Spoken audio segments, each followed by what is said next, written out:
The world before the flood can be represented like this. We have a pristine world of beauty with a great sea, a great ocean, and seas fingering into the landmass. And that world was surrounded by a firmament canopy. That canopy of water was approximately 11 miles above the earth. Now, that firmament canopy of water did a wonderful thing. It filtered out the shortwave radiation from the sun and from stellar bodies. But the long wave and mid-spectral radiation would come right on in. That did something wonderful. The world before the flood had greater atmospheric pressure because of the gravitational weight of that firmament pushing in on the atmosphere.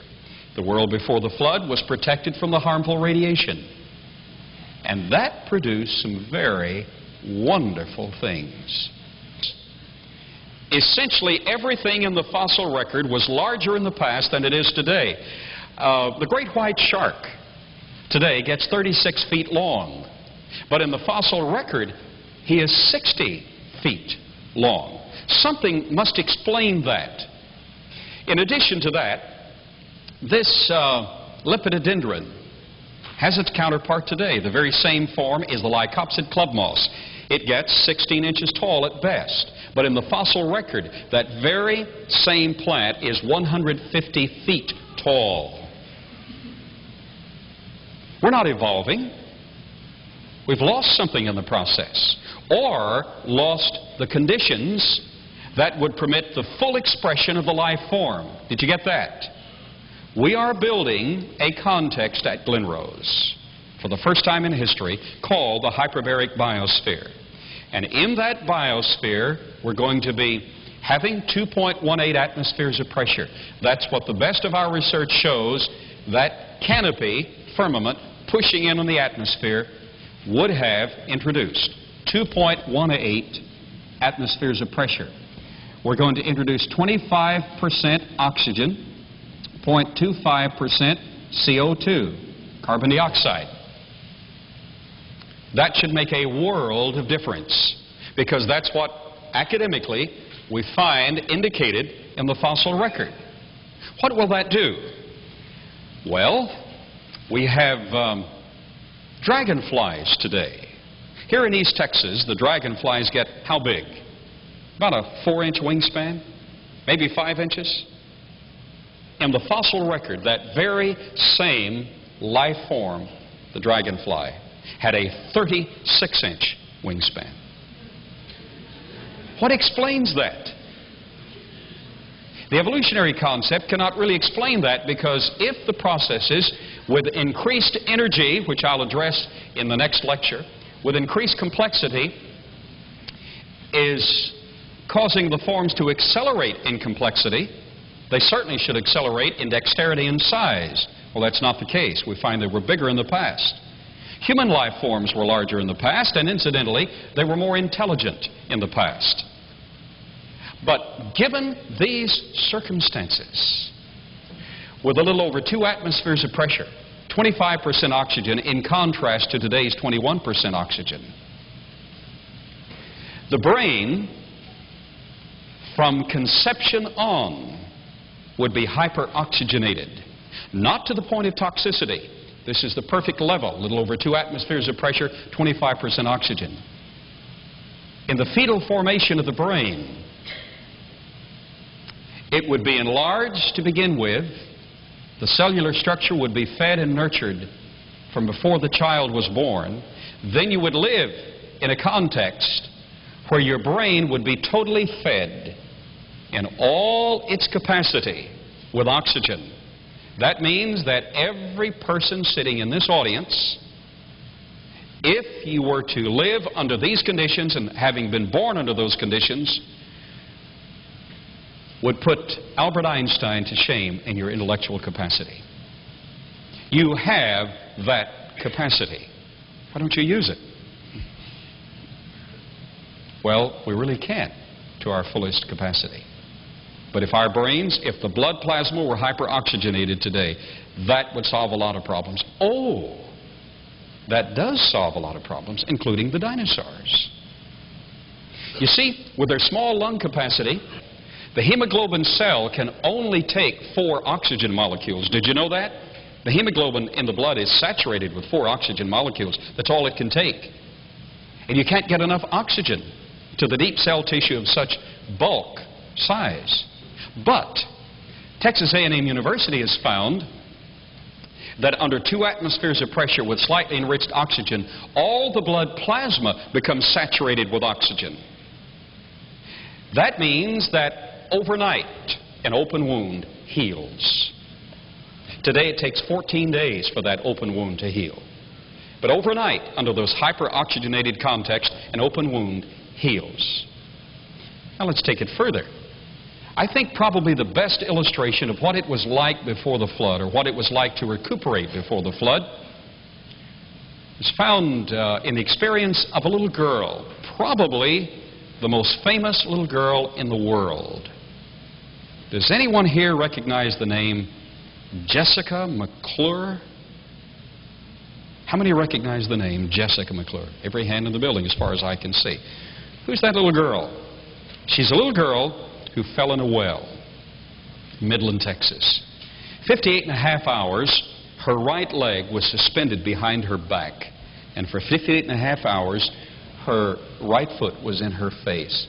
That's a pretty difficult position to be in.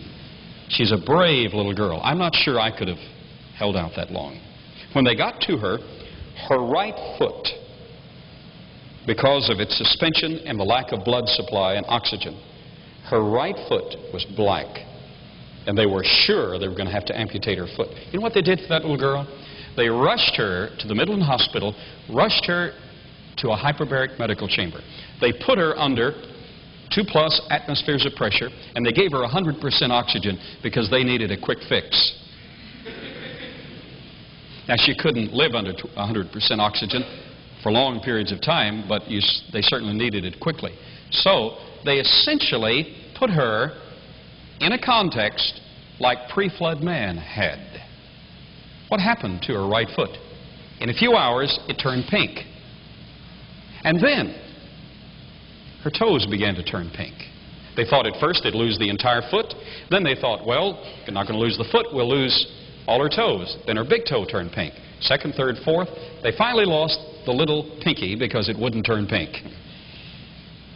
Well, what I'm doing is introducing an overview of the creation model. It appears that her body was designed to function and repair itself under those circumstances.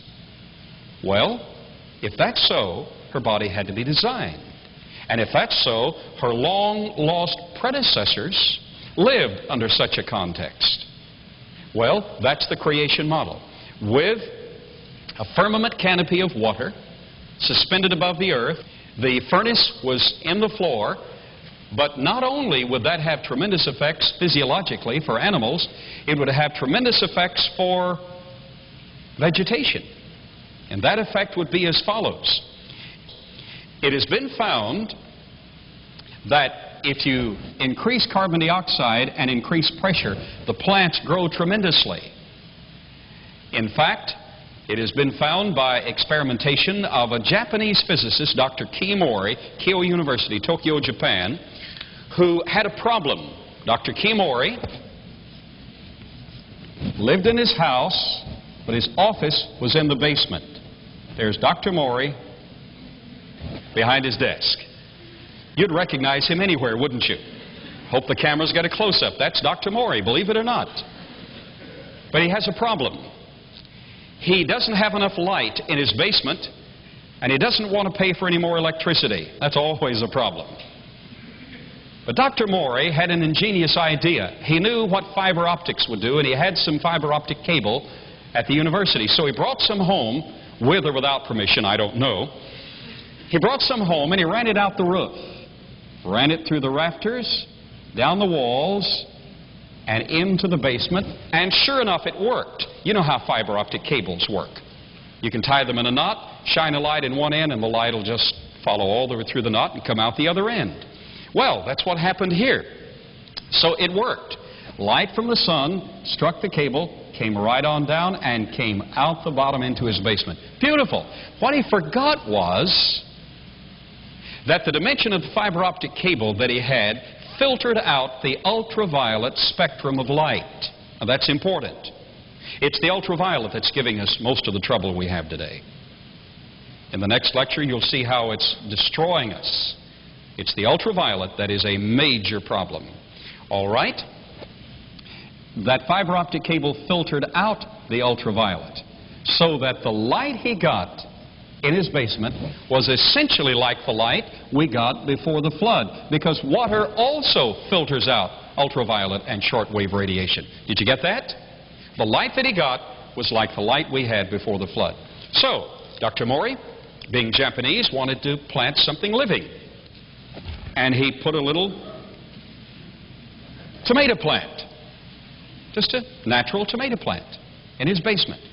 In a few weeks, the thing grew out of control. He knew he had something. So he went outside, built a platform, shielded that platform from ultraviolet radiation with a shielding process, plastic shielding process, put his tomato plant there, but he did something else. He knew that tomato plant, if it was going to grow that fast, needed a lot more carbon dioxide. Indications are in the fossil record that we had a lot more carbon dioxide than we had in the past. So he increased the carbon dioxide and pressure at the base of his plant. Guess what happened to his plant, his tomato plant? It grew. How well did it grow? Now remember, what he's doing is actually simulating primitively what it was like before the flood. What about those ages in the biblical record? Are they literal? Well, let's see if it'll do that for tomato plants. It ought to do that for us under those circumstances, shouldn't it? How old do you think would be a good age to live and still be in control and in command of your faculties? 80? Multiply 80 by 12. What do you get? 960. That has a 12-fold lifespan. Multiply your 80 by 12 and you get 960 years. That means that in certainly academic theory, the capability under those circumstances is for some of your ancestors to have lived 960 years. Did they? Sure they did. Methuselah lived older than that. Adam almost lived that long. But now it's better still. Let me wind up this introductory concept. This is just an overview. We've only introduced the concept. One of the nation's leading scholars is Dr. Edward Blick, University of Oklahoma, head of Aerospace Engineering Department. Dr. Edward Blick has stated in print that under these circumstances, with the firmament canopy filtering out the ultraviolet radiation, and under these circumstances, with the added pressure introduced by the gravitational weight of that firmament pushing in on the atmosphere, under those circumstances, with man's large lung capacity, man could run up to 200 miles without fatigue. How many would like to be able to run 200 miles without fatigue? Sure. How many would like to be able to run 200 miles? Well, how many would like to be able to run at all? Under those circumstances, it was absolutely utopian. But I've only touched the hem of the garment. It's much better still. Stay tuned. After a short break, we'll come back to the next lecture. That firmament canopy of water did a wonderful thing. It filtered out the shortwave radiation from the sun and from stellar bodies. But the long wave and mid-spectral radiation would come right on in. That did something wonderful. The world before the flood had greater atmospheric pressure because of the gravitational weight of that firmament pushing in on the atmosphere. The world before the flood can be represented like this. We have a pristine world of beauty with a great sea, a great ocean, and seas fingering into the landmass. And that world was surrounded by a firmament canopy. That canopy of water was approximately 11 miles above the earth. Now, biosphere. And in that biosphere, we're going to be having 2.18 atmospheres of pressure. That's what the best of our research shows. That canopy, firmament, pushing in on the atmosphere would have introduced 2.18 atmospheres of pressure. We're going to introduce 25% oxygen, 0.25% CO2, carbon dioxide. That should make a world of difference. The world before the flood was protected from the harmful radiation. And that produced some very wonderful things.